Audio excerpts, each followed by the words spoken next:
Yo les amis, c'est ce Joker, on se retrouve aujourd'hui pour une nouvelle vidéo, je suis vraiment ravi de vous retrouver. On se retrouve aujourd'hui pour la présentation des stuffs, les modes 12.6.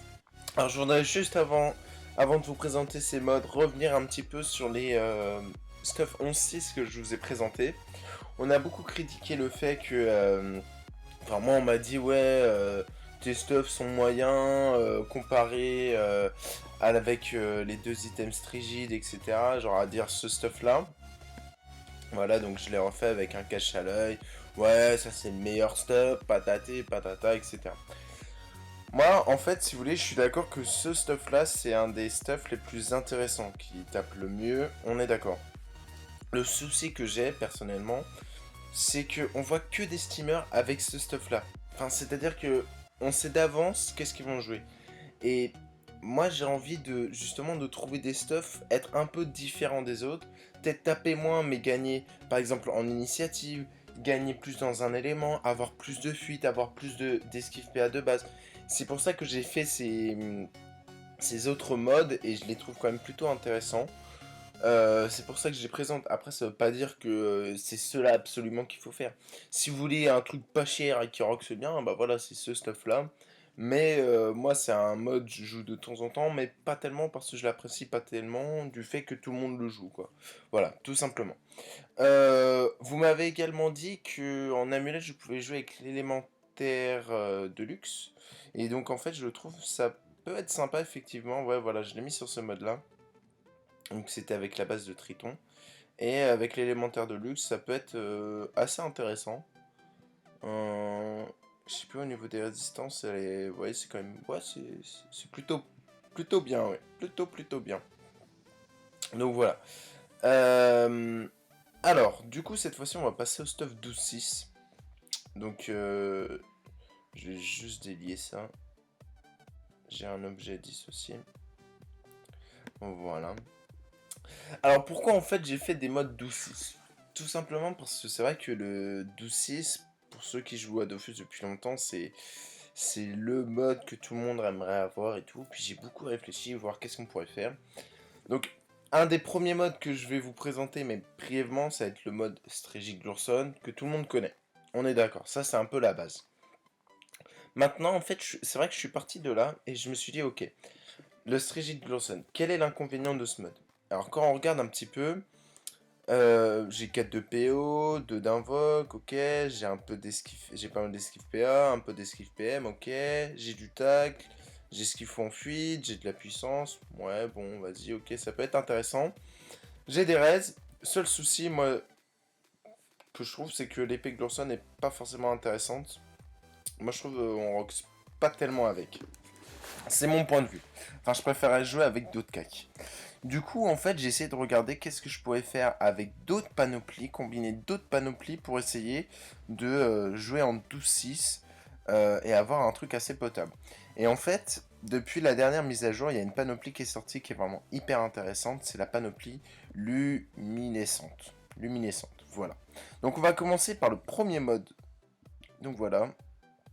Donc c'est une base de luminescente, comme vous pouvez le voir, avec une panoplie Levitroph, une full panoplie Levitroph. Donc ça me permet d'être en 12-6. L'inconvénient, donc on va voir les avantages et les inconvénients. C'est un mode qui est vachement Roxor. Vous voyez, j'ai quand même des gros stats. J'ai pas beaucoup de puissance, mais j'ai quand même des gros stats. Ça me permet d'avoir quand même 3500 d'initiative. Donc de quasiment tout le temps jouer en premier. Maintenant, j'ai que 3 PO. Ça, c'est un peu l'inconvénient. Et j'ai pas tellement d'esquive aussi. Maintenant, j'ai beaucoup de fuite, j'ai un peu de tag, donc c'est plutôt cool. Vous voyez, les dommages sont quand même assez forts. Et au niveau des résistances, donc vous voyez 17, 25, 33. Seulement 20 en chance, mais j'ai pas fait les exos que je voulais. Et 26, 28 en agilité. Niveau des résistances, c'est plutôt moyen, je vous l'accorde. On rush quand même bien. L'avantage, c'est qu'on a de la fuite, on peut facilement se déplacer. On n'a pas trop d'esquive, mais contre certaines classes ou certaines compos, ça peut être hyper intéressant. Ce mode peut vraiment être intéressant. Euh, Qu'est-ce qu'il y a d'autre que je voulais vous dire par rapport à ce mode-là? Donc il est en hache à l'œil, j'ai pas besoin de... Enfin, je peux mettre un bouclier. Si vous voulez faire du 1vs1, je trouve que ce mode est plutôt honnête. Plutôt honnête, ouais. Qu'est-ce qu'il y avait d'autre? Ah ah, je me rappelle plus qu'est-ce que j'avais dit. Ouais, bon. Bon, je vais vous montrer un petit peu ce que ça rocks. Alors, bon, bah, bien évidemment, les gens prennent les putsch quand je veux. Quand je veux en lancer un. Ah oui, c'est ça. Donc, l'inconvénient de ce mode, c'est au niveau des esquives, j'en ai pas trop. Et comme je joue avec les Dofus et je peux pas mettre les nouveaux trophées, forcément, quand je dois mettre un petit peu d'esquive, je suis assez light. Parce que forcément, les trophées, les anciens trophées donnent 16 d'esquive PA ou 16 d'esquive PM. Après, il y en a qui donnent 32, mais après, on perd 32 d'esquive PM ou PA en fonction duquel on met. Donc bon. Alors, l'avantage du 12-6, en fait, moi, ce que j'aime bien faire, dès le tour 1, c'est faire ça, ça. Hop, il me reste 9 PA, je fais un scaphandre. Je peux faire à la limite un coup de cac. Hop. Et après, mettre un petit coup... voilà. L'avantage des 32-6, c'est que ça permet quand même de faire beaucoup plus de combinaisons. Surtout quand on doit jouer avec les tourelles. Là, vous voyez, je peux à la limite faire une embuscade, une fouenne, comme ça mes amis après peuvent taper. Et je peux mettre un petit coup de cac. Donc c'est plutôt intéressant, moi je trouve. Maintenant, qu'est-ce qu'il y a comme inconvénient? Moi je trouve le 12-6 c'est vraiment hyper intéressant. Après, forcément, on perd un peu en rocks, en contrepartie du PA qu'on gagne. Mais c'est des modes qui sont plutôt viables. Je trouve que ça tape quand même plutôt bien. Voilà. Donc des modes plutôt intéressants à tester. Voilà. Donc ça c'était le premier stuff en luminescente les Vitroff. Voilà. Maintenant je me suis dit ok j'ai un stuff un peu rocks. Le problème c'est que j'ai pas d'esquive. Alors je vais faire deux autres modes avec des esquives PA et un avec un esquive PA et un autre avec esquive PM. Donc on va commencer par le esquive PM. Tac. Donc ça c'est un mode très très intéressant. Donc on joue, voilà, là vous voyez, avec une panoplie fond marin. L'avantage de la panoplie fond marin c'est qu'elle donne quand même beaucoup de résistance. On a deux items avec double ligne de résistance. On a donc le bracelet fond marin exo, voilà. Et toujours la panoplie luminescente. Le seul inconvénient c'est qu'on n'a pas de résistance eau et que je suis obligé de jouer avec un chrome 26% eau, sinon j'ai vraiment des résistances pourra. Mais bon. Donc là-dessus, par contre, j'ai un peu plus de... Non, j'ai 4 de PO. Donc 1 de PO en plus, ouais. Toujours 4 infos. Là, par contre, je perds en fuite. Ok. Je tape plus dans l'état eau, moins dans l'état terre. Vous voyez, je perds quand même 200. Ce qui est expliqué par le fait que j'utilise la fond marin et qui ne donne aucune stat en force ni en intel. Voilà. Au niveau des dommages hauts, je suis quand même... c'est quand même assez correct. Au niveau des résistances, cette fois-ci, par contre, c'est beaucoup plus intéressant. 27, 35, 35, 35, 26. Donc bon, moi je pense que c'est plutôt fun. Moi j'aime bien. Au niveau des CC, je suis à 31. Et là, de base, vous voyez, je suis à 73 d'esquive PM. Donc c'est ça un peu l'avantage. C'est que direct, je peux avoir beaucoup d'esquive PM sans mettre de trophée spécifique. Et donc là, on peut refaire à peu près la même chose. Donc on peut faire ça. Tac. Tac.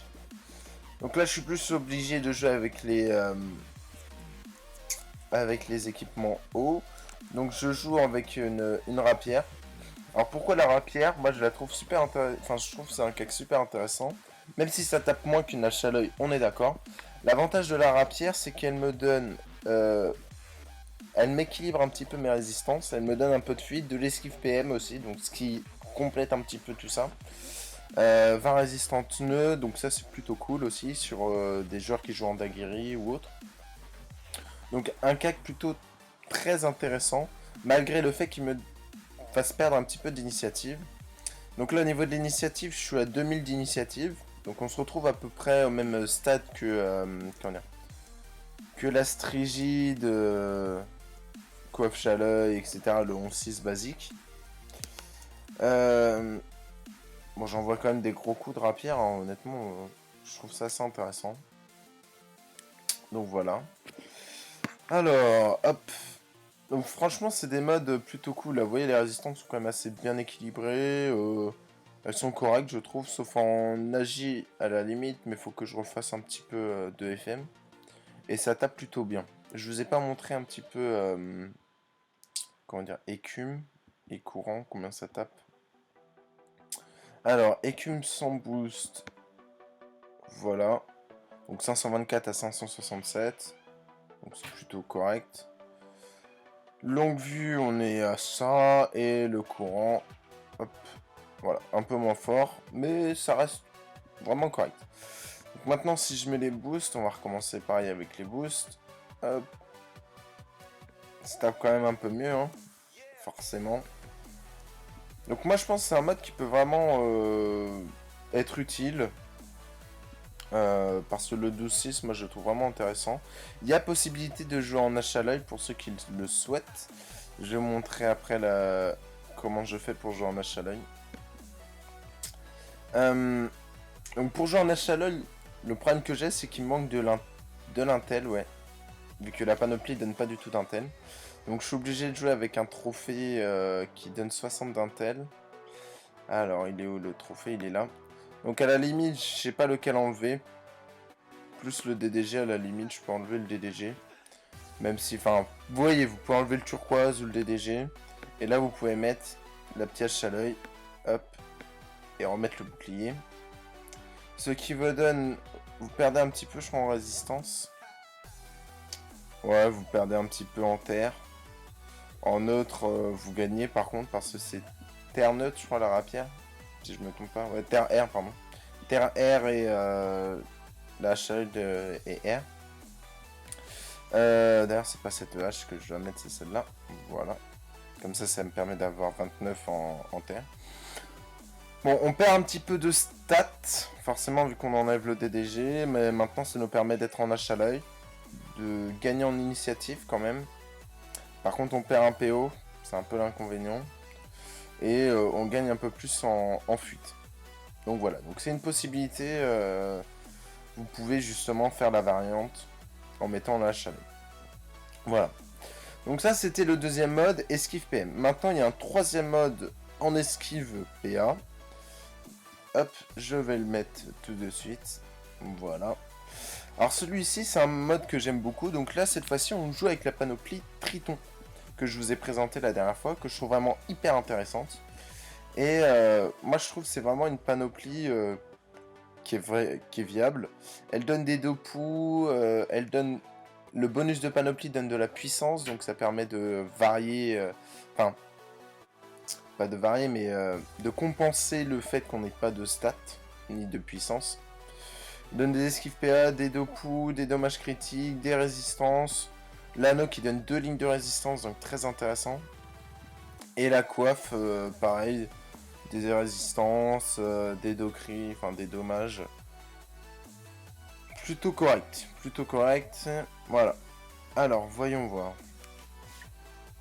Donc là, cette fois-ci, vous voyez, on est... on tape un peu plus chance, forcément, à cause de la rapière, notamment. Mais c'est assez équilibré, hein, au niveau des éléments. On est à 65 d'esquive PA, ce qui est correct. 48 d'esquive PM, donc ça c'est plutôt cool. 34 de coups critiques. On a 33 de fuite. 86 de tac, donc on a à chaque fois quand même pas mal de tac, donc c'est plutôt cool. 2500 d'initiative. 4 de PO. 230 de puissance. Les dommages sont corrects, enfin sont plutôt faibles, on va dire, ouais, sont quand même plutôt faibles. Du fait que la panoplie Triton ne donne pas de dommages. Et au niveau des résistances, vous voyez, on est à 22, 37, 29, 29, 24. Donc ça reste quand même assez viable. Et je vais vous montrer un petit peu ce que ça donne. Donc vraiment, moi je trouve que c'est la panoplie luminescente est vraiment hyper intéressante pour les steamers, vu qu'elle permet justement de... comment dire, bah, de faire des modes en 12-6. Avec une base terre-eau plutôt intéressante. Bon, forcément, on tape moins que sur le panoplie en 6. Hein. Là, vous le voyez clairement. Mais en combat, des fois, ça peut... le fait d'être en 12 PA, et si vous avez un don PA dans votre équipe, vous pouvez faire clairement la différence. Donc c'est ça qui est plutôt intéressant, on va dire. Hop. Tac, je vous montre un petit peu ce que ça rox. C'est pas ouf, on est d'accord, mais voilà, c'est des modes qui sont, moi je pense, assez intéressants à jouer. Ça permet de changer, de voir un peu d'autres trucs. Et voilà. Après, j'irai les tester un peu plus tard en Coliseum ou en Perco, plus en Coliseum que Perco. Maintenant, est-ce que je vais le faire tout de suite? Le Coliseum peut-être, mais après, bon. En ce moment, au niveau PVP, je fais plus de défense ou d'attaque Perco, mais pas avec mon steamer, avec un autre perso. Parce qu'on a trouvé une compo, voilà, très intéressante. Donc voilà, mais je compte les tester un petit peu dans la semaine, ces modes-là, pour montrer un petit peu qu'est-ce que ça donne, et qu'on en fasse un petit peu une conclusion tous ensemble. Donc voilà. Bah, j'espère en tout cas que cette présentation des modes 12.6 vous aura plu, que ça va vous donner un petit peu des idées, vous donner d'autres variantes par rapport à la Strigid Glourson. N'hésitez pas à m'envoyer vos critiques,